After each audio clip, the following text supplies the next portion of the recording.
എന്നിൽ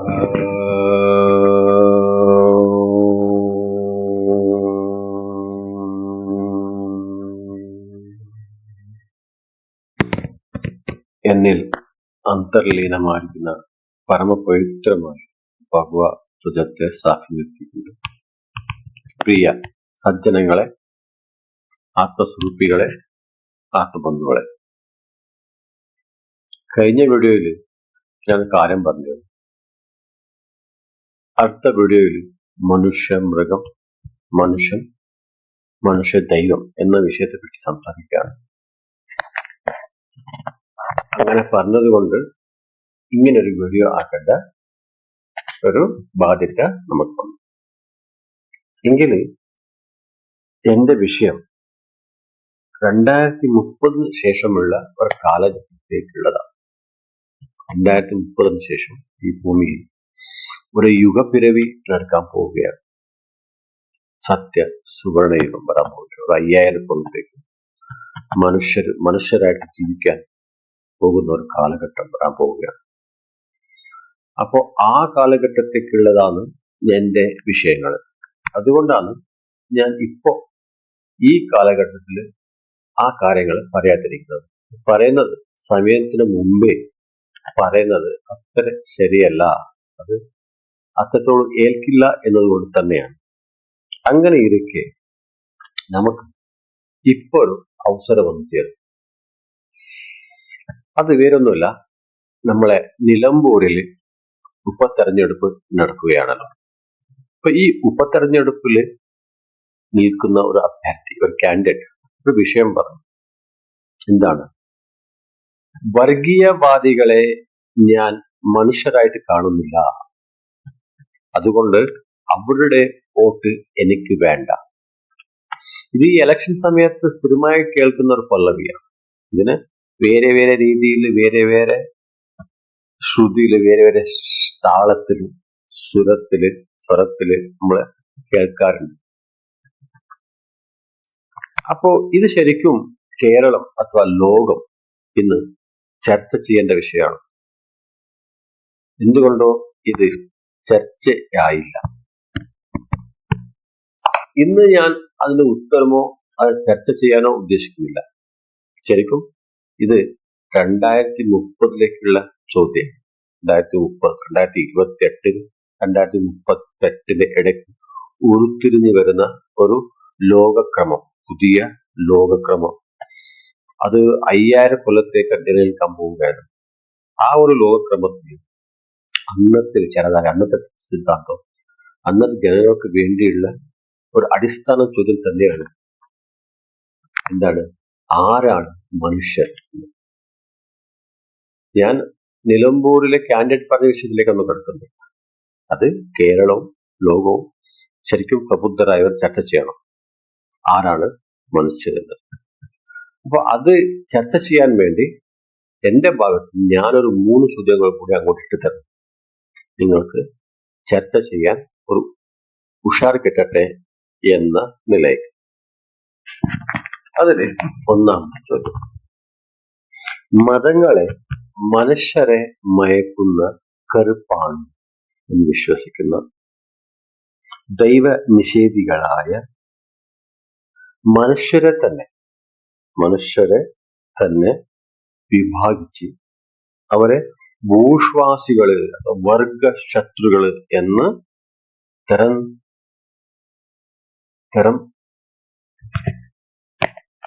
തരം വെച്ചു വിഭാഗിച്ചു അവരെ ഏത് രീതിയിലും പീഡിപ്പിച്ച്, ഭയപ്പെടുത്തി, പേടിപ്പിച്ച് തങ്ങളെ വശത്താക്കുക. അതിന് നിൽക്കുന്നില്ലെങ്കിൽ അവരെ കൊന്നൊടുക്കും. വർഗ ശത്രു സംഹാര എന്ന അവരുടെ തത്വചിന്ത ഉപയോഗിച്ചിട്ട് അവനെ കൊന്നൊടുക്കുക. അതിലെ നമ്മളെ കൂടെയുള്ള മനുഷ്യരെ തന്നെ കൊന്നൊടുക്കാൻ അവർക്ക് സിദ്ധാന്തമുണ്ട്. വർഗ ശത്രു സംഹാരം. അതിൽ വിശ്വസിക്കുന്ന ആൾക്കാർ ഇവിടെയുണ്ട്. ഒരു വൈദേശിക മതമാണ്, അത് വൈദേശിക മതമാണ്. അത് ഈശ്വര നിഷേധികളാണ്. പിന്നെ വർഗശത്രു സംഹാരത്തിൽ വിശ്വസിക്കുന്നവരാണ്. അതിൽ തന്നെ ചിന്തിക്കുന്ന വിചാരധാരയിലെ തത്വസിദ്ധാന്തം വിശ്വസിക്കുന്ന മറ്റുള്ളവരെ പീഡിപ്പിക്കുക, ഭീഷണിപ്പെടുത്തുക, ഇല്ലെങ്കിൽ കൊന്നുകളയുക.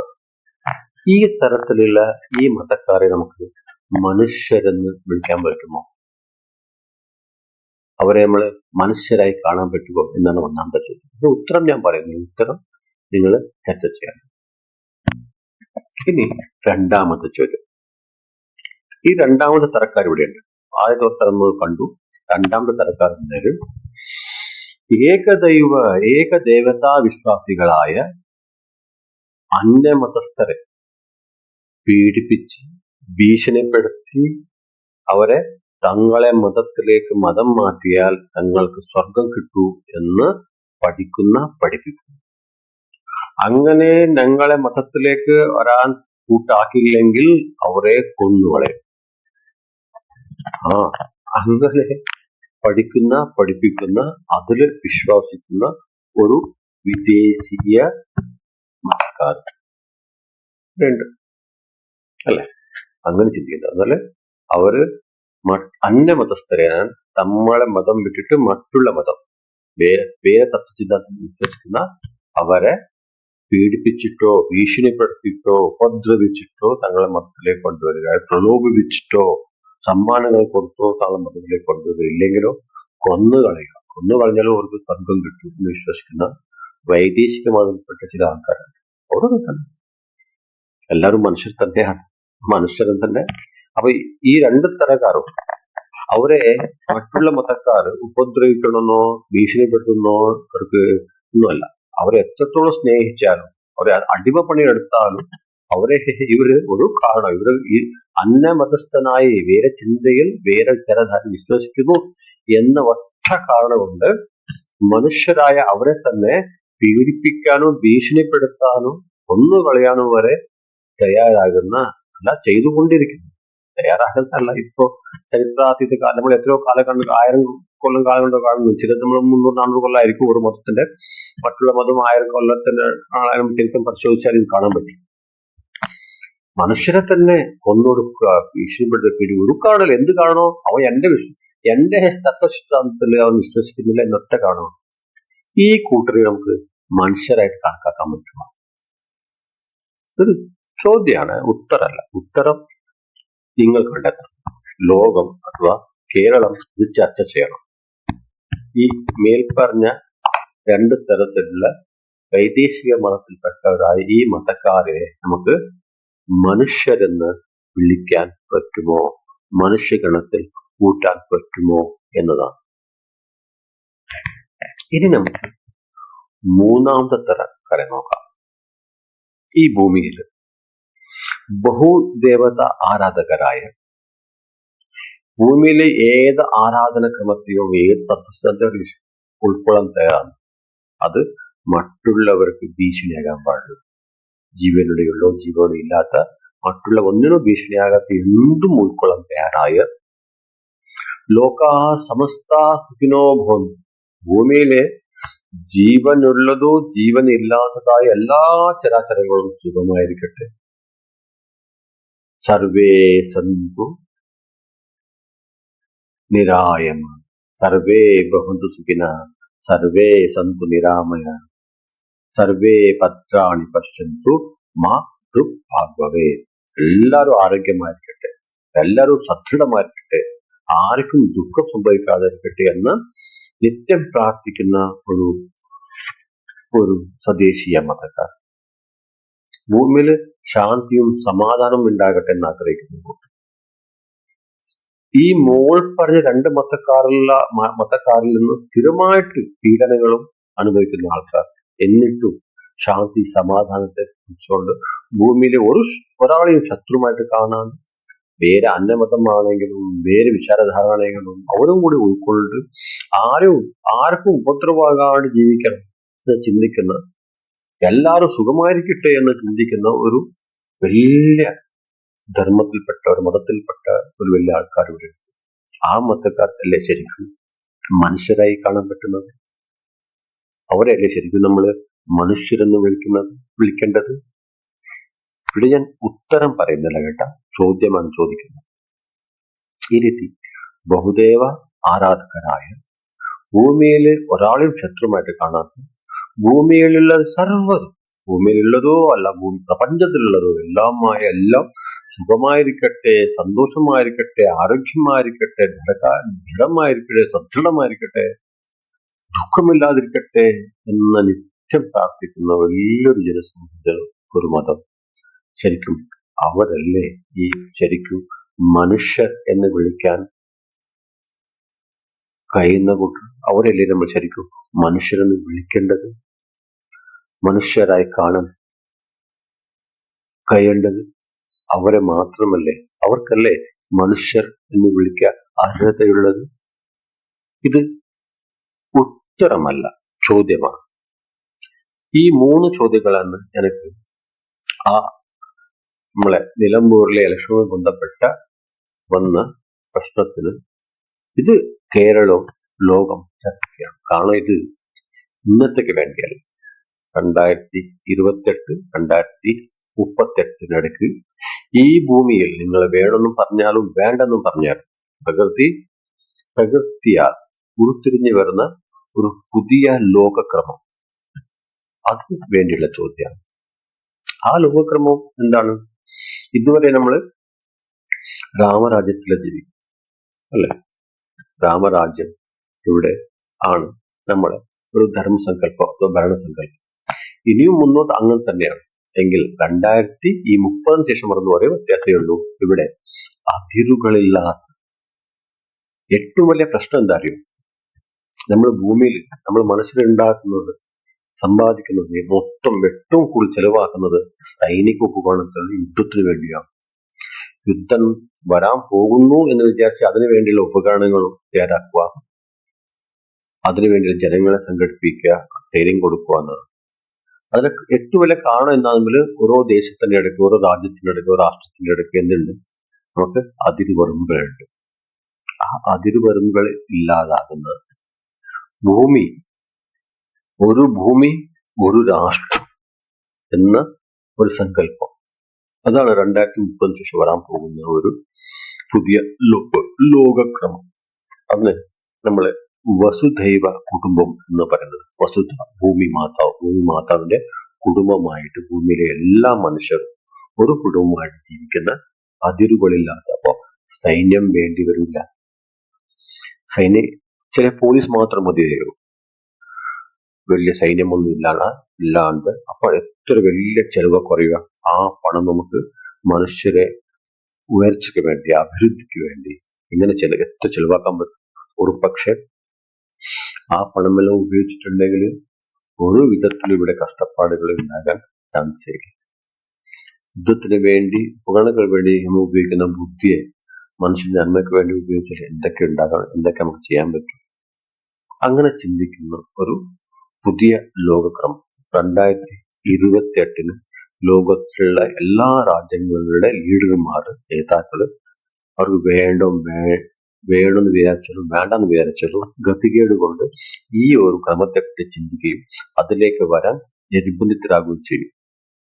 അപ്പോ ആ ഒരു 2030 ശേഷം ഉള്ള ഒരു ലോകക്രമത്തിന് വേണ്ടിയുള്ള ചോദ്യമാണ് ഞാൻ നിങ്ങൾക്ക് ഇട്ട് തന്നത്. 3 ചോദ്യങ്ങൾ. അതിന് അടിസ്ഥാന ചോദ്യം തന്നെയാണ്, ആരെയാണ് നമ്മൾ മനുഷ്യരായിട്ട് കാണേണ്ടത്? മനുഷ്യർ ആരെയാണ് നമുക്ക് മനുഷ്യരെന്ന് വിളിക്കുന്നത്? ഈ ഭൂമിയിലുള്ള പല സമ്പ്രദായങ്ങളും സമുദായങ്ങളിലും ആയിട്ട്, മതങ്ങളിലായിട്ടും വിഭജിച്ച് നിൽക്കുന്ന ജനങ്ങളിൽ ശരിക്കും ആരാണ് മനുഷ്യർക്ക് അടുത്ത് നിൽക്കുന്നത്? ഇതാണ് ഞാൻ സാന്ദർഭികമായിട്ട് പറഞ്ഞത്. എന്നാൽ ഇന്നത്തെ വിഷയം നമ്മൾ ഇതല്ല, അതവിടെ വിട്ടു. ഇന്നത്തെ വിഷയം മനുഷ്യ മൃഗം, മനുഷ്യൻ, പിന്നെ മനുഷ്യ ദൈവം, ഈ വിഷയമാണ്. അപ്പൊ അതിന്റെ അടിസ്ഥാന ചോദ്യം എന്താണെന്ന് പറഞ്ഞാൽ, നമ്മൾ വിഷയത്തിലേക്ക് എടുക്കാന് അതിനെ കടക്കുന്നതിന് മുമ്പേ നമ്മൾ മനസ്സിലാക്കേണ്ടത് മൃഗങ്ങൾക്കും മനുഷ്യർക്കും എന്താണ് വ്യത്യാസം? മൃഗങ്ങള് മനുഷ്യർക്ക് എന്താണ് വ്യത്യാസം? അടിസ്ഥാനമായിട്ട് മനുഷ്യനും ഒരു മൃഗം തന്നെയാണ്, മനുഷ്യരും മൃഗം തന്നെയാണ്. കുറച്ച് വ്യത്യസ്തരെ കാണുമെങ്കിലും അടിസ്ഥാനമായിട്ട് മനുഷ്യനും ഒരു മൃഗമാണ്. എങ്കിൽ എങ്ങനെ മനുഷ്യൻ മൃഗങ്ങളിൽ നിന്ന് വ്യത്യസ്തനാകുന്നു എന്നതാണ് ഇന്ന് നമ്മൾ മനസ്സിലാക്കുന്നത്. നമുക്ക് അതിലേക്ക് കടക്കാം. ശരി, ഈ ചോദ്യം 2030 ശേഷം വരാനുള്ള പുതിയ ലോകക്രമത്തിന് അഥവാ യുഗപിരവിക്ക് അഥവാ സത്യസുവർണ യുഗത്തോട് 5000 കൊല്ലത്തോളം നീണ്ടു നിൽക്കുന്ന ഒരു പുതിയ യുഗത്തിന് ഉള്ള അടിസ്ഥാന ചോദ്യം തന്നെയാണ്. എന്താണ് മൃഗങ്ങൾക്കും മനുഷ്യർക്കുള്ള വ്യത്യാസം? നിങ്ങൾ പറയൂ, എന്താണ് വ്യത്യാസം? മനുഷ്യർ സംസാരിക്കും, മൃഗങ്ങൾ സംസാരിക്കില്ല. എന്തൊരു വിട്ടിത്താണ്. അവർ നമ്മളെക്കാളും നല്ലോണം സംസാരിക്കും, കൃത്യമായിട്ട് സംസാരിക്കും അല്ലെ? അവരുടെ ഭാഷ വേറെയാണെന്നേ ഉള്ളൂ. ഞങ്ങളുടെ അടുത്തിന് എത്ര ഭാഷയാണ്? ഭാരതത്തിന് 2000 കൂടുതൽ ഭാഷ ഭാരതത്തിലുണ്ട്. പുറത്തും അതേപോലെ ഭാഷകളുണ്ട്. അപ്പോൾ പക്ഷികൾക്കും മൃഗാദികൾക്കും അവരുടേതായ ഭാഷയുണ്ട്. ഭാഷ എന്തിനു വേണ്ടിയാണ്? കമ്മ്യൂണിക്കേഷൻ. എനിക്ക് നിങ്ങളോട് പറയാനുള്ളത് പറയുവാനുള്ള ഒരു സാധനം, ഉപകരണം മാത്രമാണ് അല്ലെ? അത് അവർക്കുണ്ട്. അവരതിനെ വ്യത്യസ്ത രീതിയിൽ ചെയ്യുന്നു. അപ്പോ സംസാരിക്കൂ എന്നത് ഒരു മനുഷ്യർക്കും പിന്നെ മൃഗങ്ങൾക്കില്ല ഒരു വ്യത്യാസമായിട്ട് കണക്കാക്കാൻ പറ്റില്ല. അതേപോലെ നമ്മൾ ജോലി ചെയ്യാറുണ്ട്, അവരും ജോലി ചെയ്യാറുണ്ട് അല്ലെ? അവർ ഭക്ഷണം കണ്ടെത്തുക എന്നാണ് അവരുടെ ജോലി. ശരിക്കും നമ്മൾ തന്നെ അടിസ്ഥാനമായിട്ട് ഭക്ഷണം കണ്ടെത്തുക അല്ലെ? ജീവിക്കാൻ വേണ്ട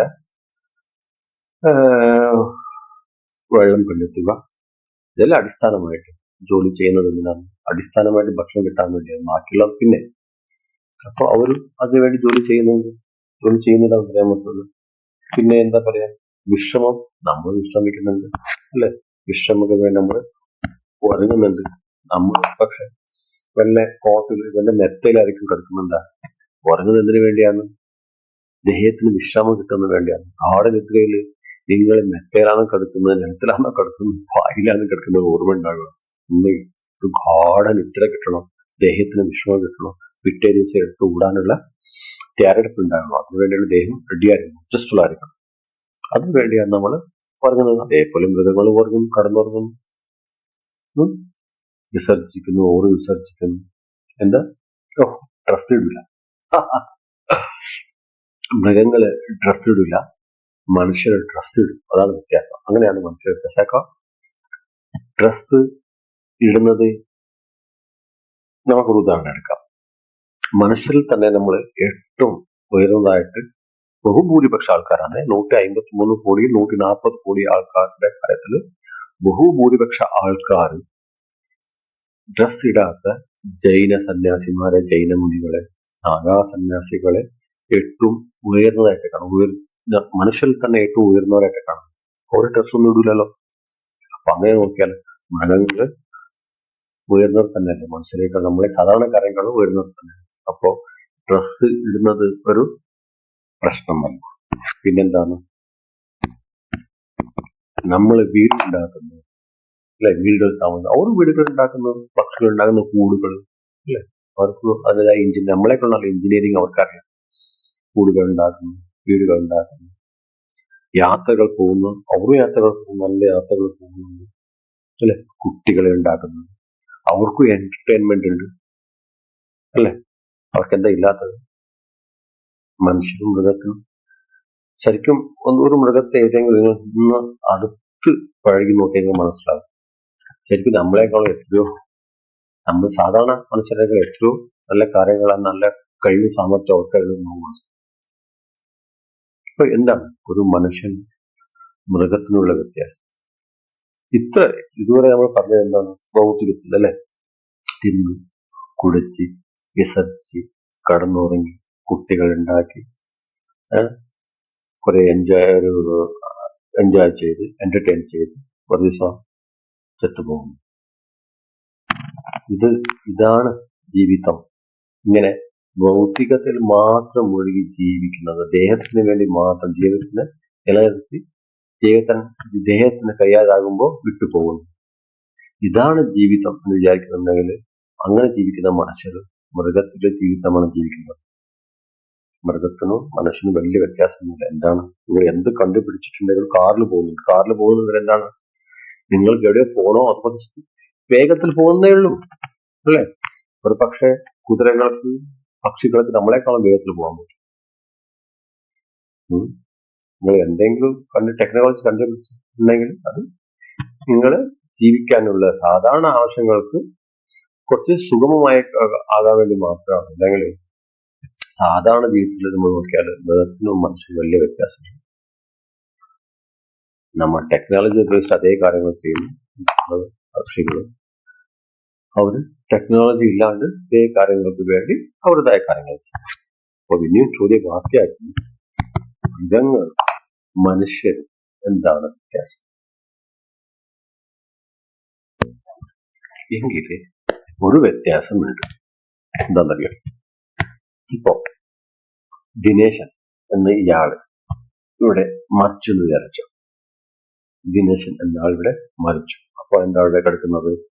ദിനേശന്റെ ശവം അഥവാ ദിനേശന്റെ ദേഹം എന്ന് പറയും അല്ലെ? ദിനേശന്റെ ദേഹം, എന്റെ പെണ്ണ് എന്ന് പറയുമ്പോൾ ആ പെണ്ണ് വേറെയാണ്, ഞാൻ വേറെയാണ്. അതുപോലെ ദിനേശന്റെ ശവം അത് ദിനേശന്റെ ദേഹം എന്ന് പറയുമ്പോൾ ദിനേശൻ വേറെയാണ്, ആ ദേഹം വേറെയാണ്. അപ്പോ ദിനേശൻ ഇപ്പൊ എവിടെ പോയി അല്ലെ? നമ്മളിപ്പോ ആരെങ്കിലും ദിനേശൻ ചത്തു കിടക്കുന്ന ആളുകൊണ്ട് ദിനേശനെ എടുത്തു ചോദിച്ചാൽ ദിനേശൻ ചത്തുപോയി. അപ്പൊ അവിടെ കിടക്കുന്ന ആരാണ്? ദിനേശന്റെ ദേഹം അഥവാ ദിനേശന്റെ ശവം. ഈ ദിനേശൻ എന്തിന് ഈ ദേഹത്തിൽ വന്നു ചേർന്നു? ഇത്ര ദിവസം എന്തുകൊണ്ട് ഈ ദേഹത്തിൽ നിന്നു? ഇപ്പോ എന്തിന് ഈ ദേഹത്തെ വിട്ടുപോയി? എങ്ങോട്ട് പോയി? എന്തിനു പോയി എന്ന ചിന്ത മനസ്സിൽ ഉയരുന്ന സമയത്ത് ഒരു മൃഗ അവസ്ഥയുള്ള മനുഷ്യൻ പൂർണ്ണ മനുഷ്യനാണ്. അത് കണ്ടെത്തണമെന്നില്ല, അവനിൽ ആ ചിന്ത വരണം. എന്ത് ചിന്ത? ഈ ശവത്തിലുണ്ടായിരുന്ന ആ വ്യക്തി എവിടെ പോയി? എന്തിനിതിൽ വന്നു? എങ്ങോട്ട് പോയി? എന്തിന് ഇത്ര ദിവസം ഇതിലുണ്ടായിരുന്നു? അതാണ് സാധാരണയായ സിദ്ധാർത്ഥൻ ബുദ്ധൻ ആകാനുള്ള ആ വഴിയിലെ ആദ്യത്തെ ചോദ്യം. ആ ചോദ്യം എപ്പോ ഒരു മനുഷ്യൻ ഉയരുന്നോ അപ്പോ മൃഗ മനുഷ്യനായിരിക്കുന്ന ഒരു വ്യക്തി മനുഷ്യനാകുന്നു. അതാണ് മനുഷ്യനും മൃഗങ്ങൾക്കുള്ള ഏക വ്യത്യാസം. മറ്റുള്ളതെല്ലാം സെയിമാണ്. മൃഗങ്ങൾക്ക്, പക്ഷികൾക്ക്, ലതാദികൾക്ക് ആ ചിന്ത ഇല്ല എന്ന് വിശ്വസിക്കണം. കാരണം അതുമായി ബന്ധപ്പെട്ട ഒരു കാര്യങ്ങൾ അവിടെ നടക്കുന്നില്ല എന്നതുകൊണ്ട്. എങ്കിലേ മനുഷ്യൻ അങ്ങനെയല്ല. മനുഷ്യന്റെ ഉള്ളിൽ, ഈ ദേഹത്തിനുള്ളിൽ ആ വ്യക്തി, ഇപ്പൊ ദിനേശൻ മരിച്ചാല് ദിനേശൻ ഇതിനുള്ളിൽ എന്തിനു വന്നു, ഇത്ര ദിവസം എന്ത് ചെയ്തു, എന്തിനു വേണ്ടി ഇത്ര ദിവസത്തിനുള്ള ഉണ്ടായിരുന്നു, ഇപ്പൊ എവിടെ പോയി, എന്തിനു പോയി, ഇനി എന്താ പരിപാടി, ആ ചിന്ത മനുഷ്യൻ മാത്രമേ വരും. അപ്പൊ ആ ചിന്ത വരുമ്പോഴാണ് ഒരു വ്യക്തി, ഒരു മനുഷ്യരൂപത്തിലുള്ള മൃഗം മനുഷ്യനാകുന്നത്. ഇതു തന്നെയാണ് ഒരു മൃഗത്തിനും മനുഷ്യനുള്ള വ്യത്യാസം. ഈ ചിന്ത ഉണരുമ്പോൾ ഒരു മൃഗം മനുഷ്യനായി മാറും. അങ്ങനെ ആ ചിന്ത ഉണർന്നു വരുമ്പോൾ അതിനുള്ള ഉത്തരം നൽകാൻ കെൽപ്പുള്ള ഒരേ ഒരു ധർമ്മം ഈ ഭൂമിയിലുള്ളത് ഹിന്ദു ധർമ്മം. ഹിന്ദു ധർമ്മം നിങ്ങൾ ഈ ചോദ്യം ചോദിച്ച ഉടനെ അതിലുള്ള വേദങ്ങളുടെ സഹായത്തോടെ, വേദാംഗങ്ങളുടെ സഹായത്തോടെ, ഉപനിഷത്തുകളുടെ സഹായത്തോടെ, ഉപവേദങ്ങളുടെ സഹായത്തോടെ, പുരാണങ്ങളുടെ സഹായത്തോടെ, ഉപപുരാണങ്ങളുടെ സഹായത്തോടെ, ദർശനങ്ങളുടെ സഹായത്തോടെ, മഹാകാവ്യങ്ങളുടെ സഹായത്തോടെ, സൂത്രങ്ങളുടെ സഹായത്തോടെ, ആഗമങ്ങളുടെ സഹായത്തോടെ, തന്ത്രശാസ്ത്രത്തിന്റെ സഹായത്തോടെ, ആയിരക്കണക്കിന് ഗുരുക്കന്മാർ എഴുതിയ മാർഗദർശന പുസ്തകങ്ങളിലൂടെ നിങ്ങൾക്ക് പറഞ്ഞു തരാനോ കാണിച്ചു തരാനോ ആഗ്രഹിക്കുന്നത് ഈ ഒറ്റ ചോദ്യത്തിന് ഉത്തരമാണ്. ഇവിടെയുള്ള ലക്ഷോപലക്ഷ പുസ്തകങ്ങൾ, അത് മഹാകാവ്യമാകട്ടെ, പുരാണങ്ങളാകട്ടെ, വേദങ്ങളാകട്ടെ, ദർശനങ്ങളാകട്ടെ, കൽപ്പങ്ങളാകട്ടെ, സൂത്രങ്ങളാകട്ടെ, സ്മൃതികളാകട്ടെ, ഇതെല്ലാം പറഞ്ഞു തരുന്ന ഒരേ ഒരു ഉത്തരമാണ്. എന്താണ്? ഈ ദേഹത്തിൽ വന്നിരുന്ന അത് എന്താണ്? അത് എന്തിന് ഇത്ര ഉണ്ടായിരുന്നു? ഇപ്പൊ എന്തിനു വിട്ടുപോയി? അതിന്റെ അടുത്ത പരിപാടി എന്താണ്?